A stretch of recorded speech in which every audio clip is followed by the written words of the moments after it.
Ayon sa Amnesty International, ang Bulacan ngayon ay ang pinakamapanganib na lugar sa war on drugs ni President Duterte.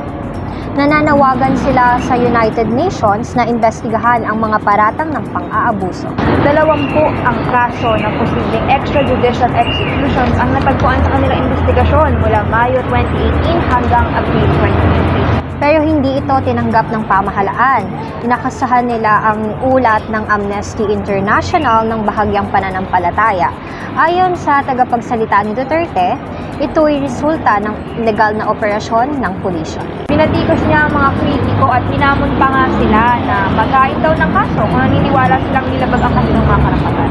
Ang issue ay lumalaki at napapag-usapan na rin maging sa labas ng bansa. Marami ang nananawagan para sa isang investigasyon ng UN at may mga reklamo sa International Criminal Court.